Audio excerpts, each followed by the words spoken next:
Livy, Book 1, Part 2. After the claims of religion had been duly acknowledged, Romulus called his people to a council, as nothing could unite them into one political body but the observance of common laws and customs.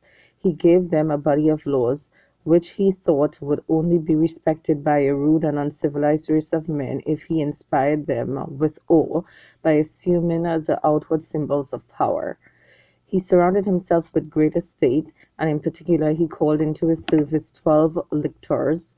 Some think that he fixed upon this number from the number of the birds who foretold his sovereignty, but I am inclined to agree with those who think that as this class of public officers was borrowed from the same people from whom the Sella Curulus and the Toga Pertexta were adopted, their neighbors, the Etruscans, so the number itself also was taken from them. It used amongst the Etruscans is traced to the custom of the 12 sovereign cities of Etruria, when jointly electing a king, furnishing him with each with one lictor.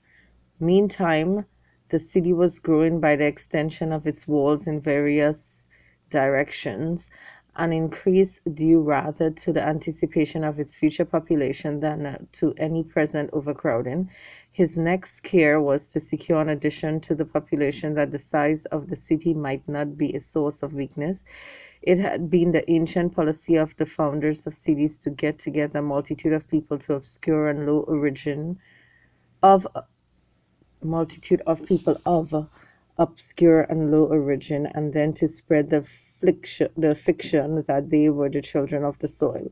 In accordance with this policy, Romulus opened a place of refuge on the spot where, as you go down from the capital, you find an enclosed space between two groves. A promiscuous crowd of free men and slaves, eager to change, fled thither from the neighboring states. This was the first accession of strength to the nascent greatness of the city. When he was satisfied as to its strength, his next step was to provide for that strength being wisely directed. He created 100 senators, either because that number was adequate or because there were only 100 heads of houses who could be created. In any case, they were called the patres in virtue of their rank, and their descendants were called patricians.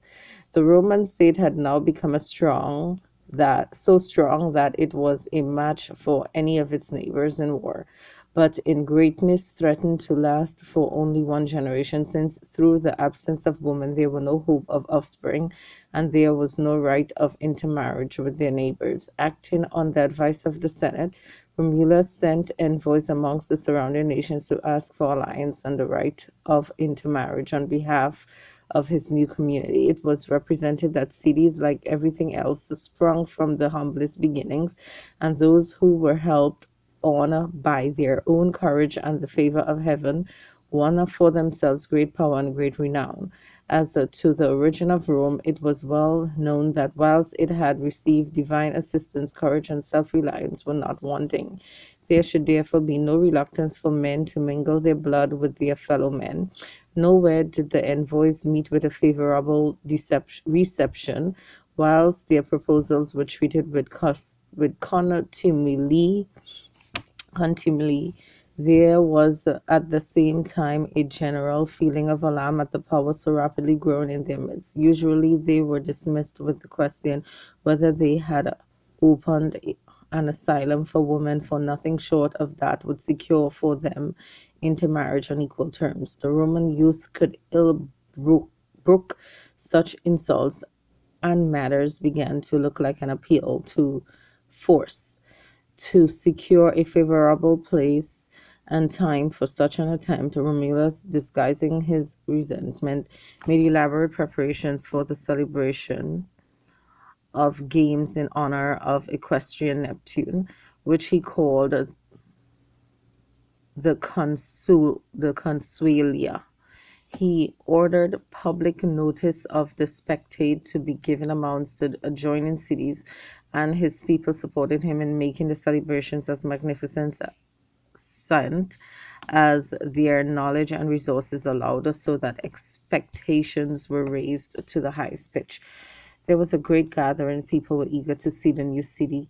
All the nearest neighbors, the people of Canina and Temne and Crustumerium were there, and the whole Sabine population came with their wives and families. They were invited to accept hospitality at the different houses, and after examining the situation of the city, its walls, and the large number of dwelling houses it included, they were astonished at the rapidity with which the Roman state had grown. When the hour for the games had come, and their eyes and minds were alike riveted on the spectacle before them, the preconcerted signal was given, and the Roman youth dashed in all directions to carry off the maidens who were present.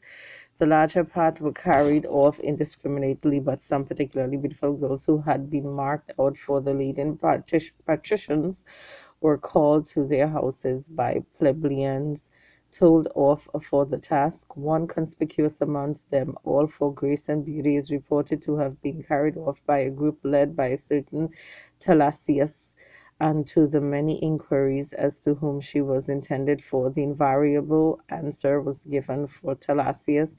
Hence the use of this word in the marriage rites. Alarm and consternation broke up the games, and the parents of the maidens fled, distracted with grief, uttering bitter reproaches on the violators of the laws of hospitality, and appealing to the god to whose solemn games they had come, only to be the victims of impious perfidy.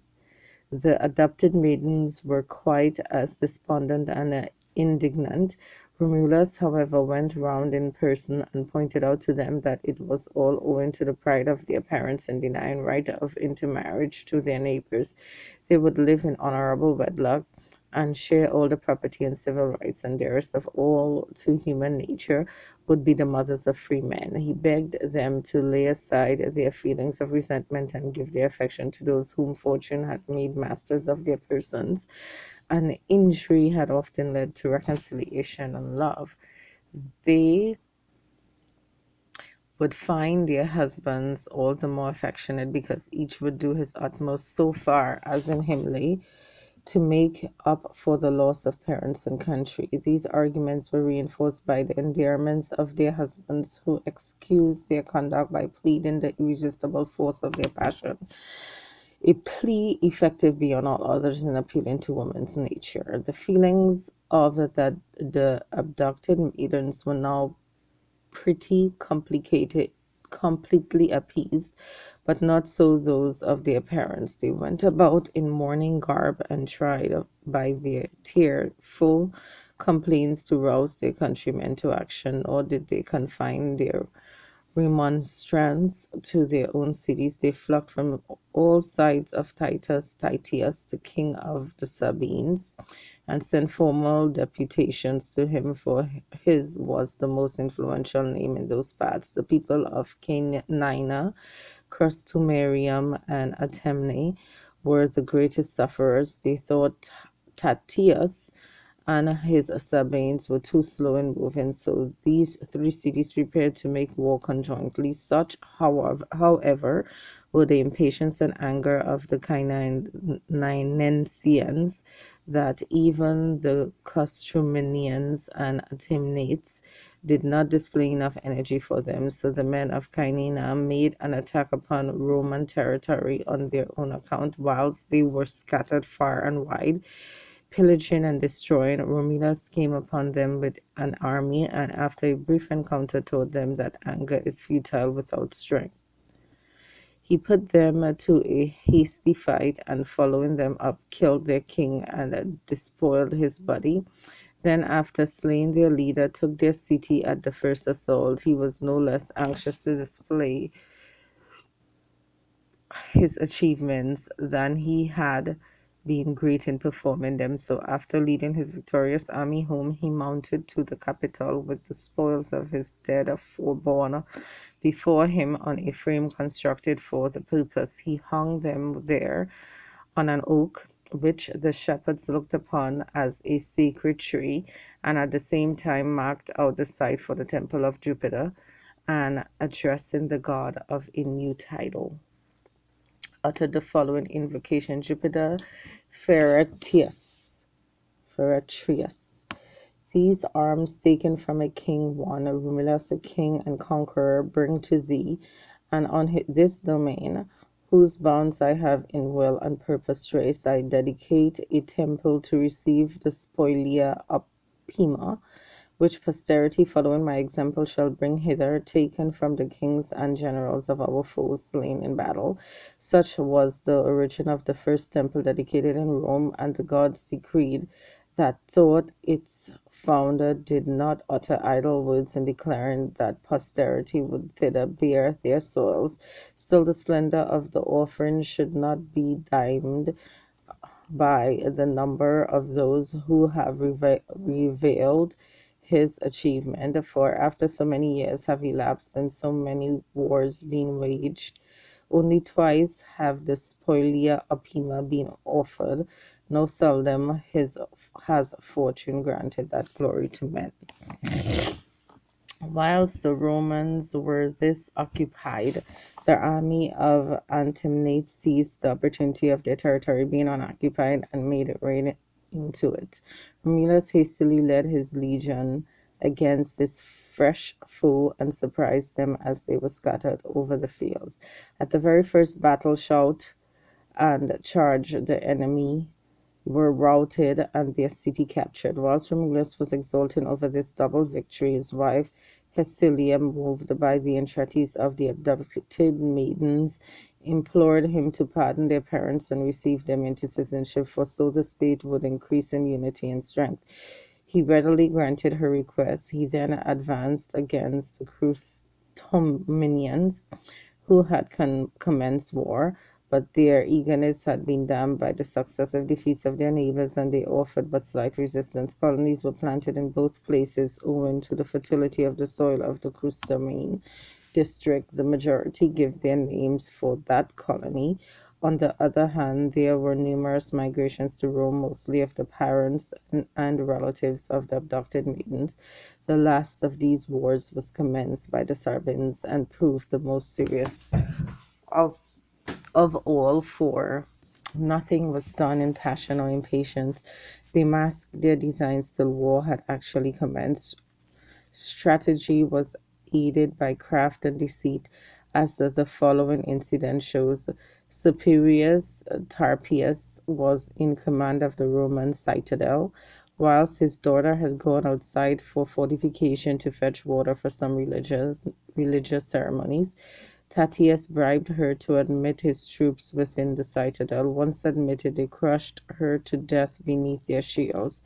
Either that the citadel might appear to have been taken by assault, or that her example might be left as a warning that no feet should be kept with traitors.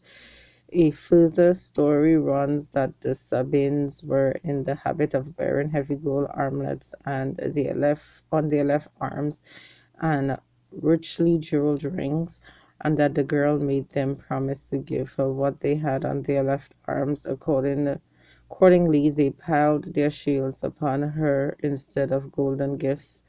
Some say that in bargaining for what they had in their left hands, she expressly asked for their shields, and being suspected of wishing to betray them, fell a victim to her own bargain. However this may be, the Sabines were in possession of the citadel, and they would not come down from it the next day, though the Roman army was drawn up in battle array over the whole of the ground between the Palatine and the Capitol Hill, until, as exasperated at the loss of their citadel and determined to recover it, the Romans mounted to the attack, advancing before the rest. Meticius Curtius on the side of the Sabines and Hostius Hostilius on the side of the Romans engaged in single combat. Hostius fighting on disadvantaged ground and helped unheld the fortunes of Rome by his intrepid bravery, but at last he fell. The Roman line broke and fled to what was then the gate of the Palatine. Even Romulus was being swept away by the crowd of fugitives, and lifting up his hands to heaven, he exclaimed, Jupiter, it was thy omen that I obeyed when I laid here on the Palatine the earliest foundation of the city. Now the Sabines hold its citadel, having bought it by a bribe, and coming thence have seized the valley, and are pressing hitherward in battle. Do thou, Father of gods and men, drive hence our foes, banish terror from Roman hearts, and stay our shameful flight. Here do I vow a temple to three, Jove the stayer, as a memorial for the generations to come, that it is through thy present help that the city has been saved. Then, as though he had become aware that his prayer had been heard, he cried, Back, Romans, Jupiter Optimus Maximus bids you stand and renew the battle. They stopped as though commanded by a voice from heaven. Romulus dashed up to the foremost line just as Matthias Curtius had run down from the citadel in front of the Sabines and driven the Romans in headlong flight over the whole of the ground now occupied by the Forum. He was now not far from the gate of the Palatine and was shouting, We have conquered our fatherless hosts, our cowardly foes. Now they know that to carry off maidens is a very different thing from fighting with men. In the midst of these vaunts, Romulus, with a compact body of valiant troops, charged down on him. Matthias happened to be on horseback, so he was the more easily driven back. The Romans followed in pursuit, and inspired by the courage of their king, the rest of the Roman army routed by the Sabines. Matthias, unable to control his horse, maddened by the noise of his pursuers, plunged into a morass. The danger of their general drew off the attention of the Sabines for a moment from the battle. They called out and made signals to encourage him, so animated to fresh efforts, he succeeded in extricating himself. Thereupon the Romans and Sabines renewed the fighting in the middle of the valley, but the fortune of Rome was in the ascendant. Then it was that the Sabine woman, whose wrong had led to the war, throwing off the womanish fears in their distress, went boldly into the midst of the flying missiles with disheveled hair and rent garments. Running across the space between the two armies, they tried to stop any further fighting and calm the excited passions by appealing to their fathers in the one army and their husbands in the other, not to bring upon themselves a curse, but staining their hands with the blood of a father-in-law,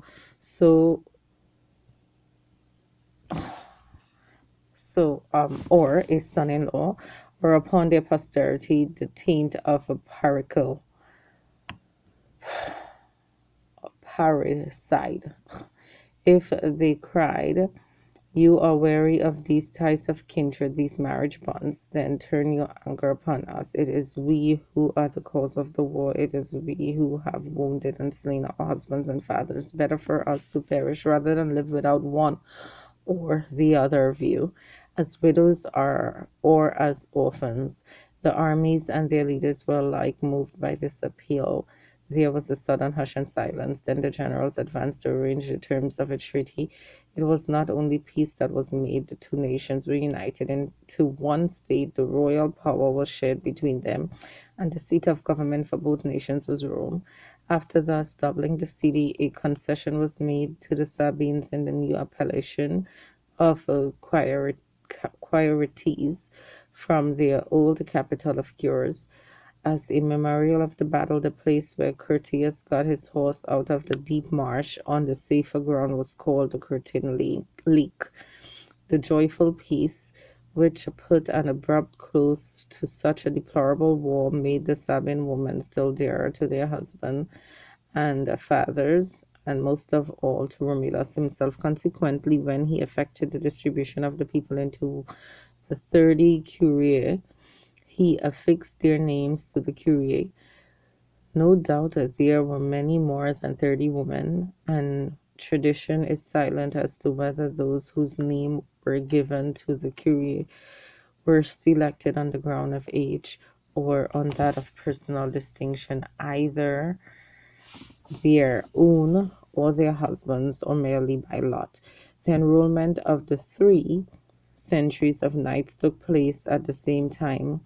The Ramnenses were called after Romulus, the Titienses from T. Tatius, the origin of the lore series, and why they were so called is uncertain.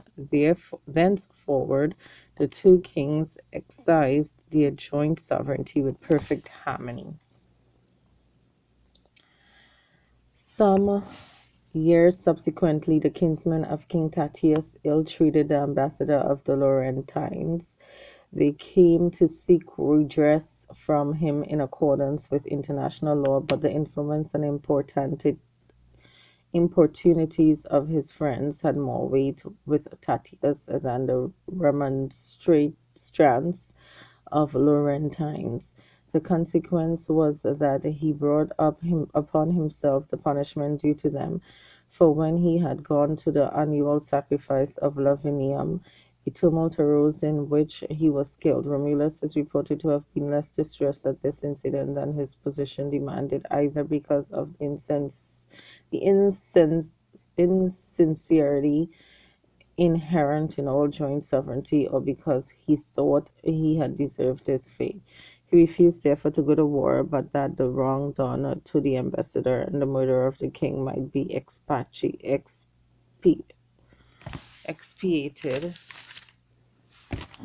The treaty between Rome and Lavinium was renewed. Whilst in this direction an unhoped for peace and secured, war broke out in a much nearer quarter. In fact, almost at the very gates of Rome, the people of Fidene considered that a power was growing up too close to them, so to prevent the anticipation of its future greatness from being realized, they took the initiative in making war. Armed bands invaded and devastated the country lying between the city and Fidene. Thence they turned to the left. The timber barred their advance on the right and plundered and destroyed, to the great alarm of the countrymen. A sudden rush from the fields into the city was the first intimidation of what was happening. A war so close to their gates admitted of no delay, and Romulus hurriedly led out his army and encamped about a mile from Fidene. Leaving a small detachment to guard the camp, he went forward with his whole force, and whilst one part were ordered to lie in ambush in a place overgrown with a dense brushwood, he advanced with the larger part and the whole of the cavalry toward the city, and by riding up to the very gates in a disorderly and provocative manner, he succeeded in drawing the enemy.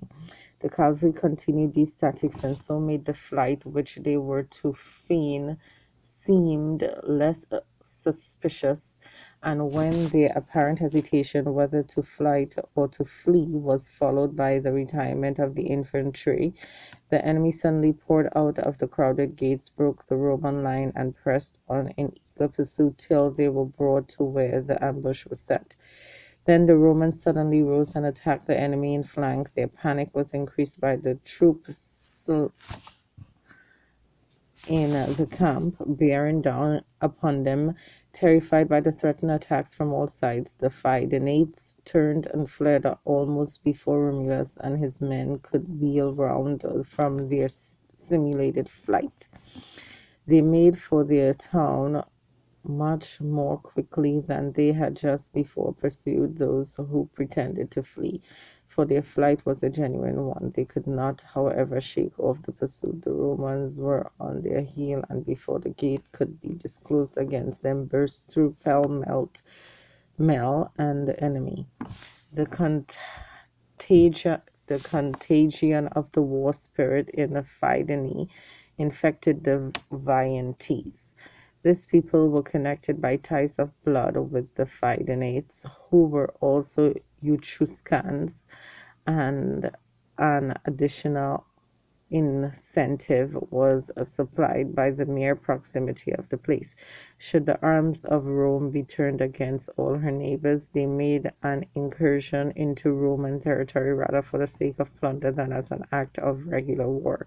After securing their booty, they returned with it to Veii without entrenching a camp or waiting for the enemy. The Romans, on the other hand, not finding the enemy on their soil, crossed the Tiber, prepared and determined to fight a decisive battle. On hearing that they had formed an entrenched camp and were preparing to advance on their city, the Viantes went out against them, preferring a combat in the open to being shut up and having to fight from houses and walls. Romulus gained the victory not through stratagem, but through the prowess of his veteran army.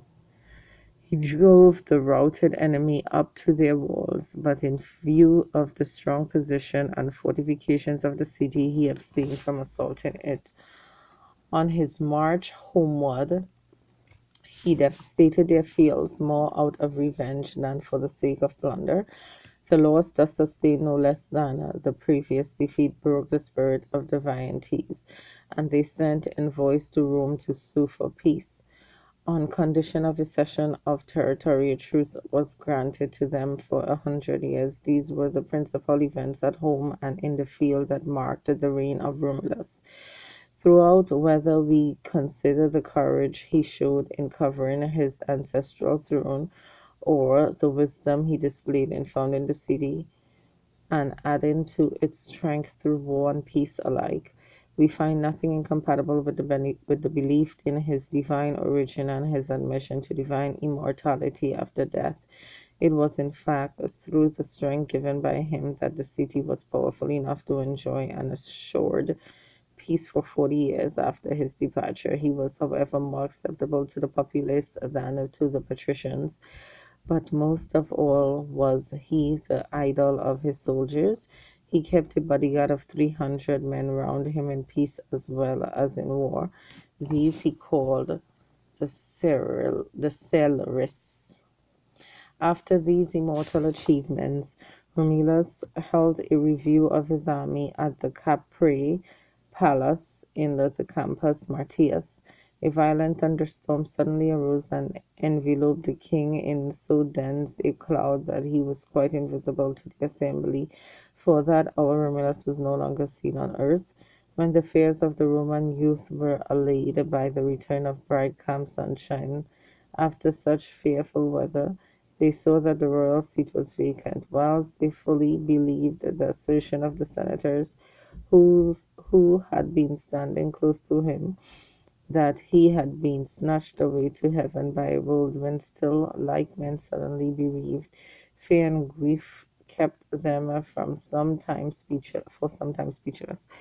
At length, after a few had taken the initiative, the whole of those present hailed Romulus as a god, the son of a god, the king and father of the city of Rome. They put up supplications for his grace and favor and prayed that he would be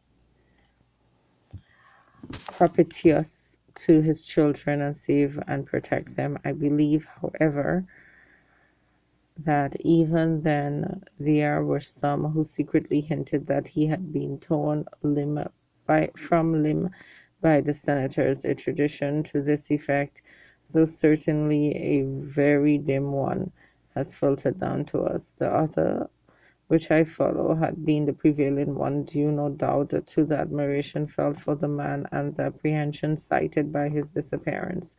This generally accepted belief was strengthened by one man's clever device. The tradition runs that Proculus Julius, a man whose authority had weight in matters of even the gravest importance, seeing how deeply the community felt the loss of the king and how incensed they were against the senators, came forward into the assembly and said, Curiates, at break of dawn today, the father of the city suddenly descended from heaven and appeared to me. Whilst thrilled with awe, I stood rapt before him in deepest reverence, praying that I might be pardoned for gazing upon him. Go, said he, tell the Romans that it is the will of heaven that my Rome should be the head of all the world. Let them henceforth cultivate the arts of war, and let them know assuredly and hand down the knowledge to posterity that no human might can withstand the arms of Rome. It is marvelous what credit was given to this man's story, and how the grief of the people and the army was soothed by the belief which had been created in the immortality of Romulus.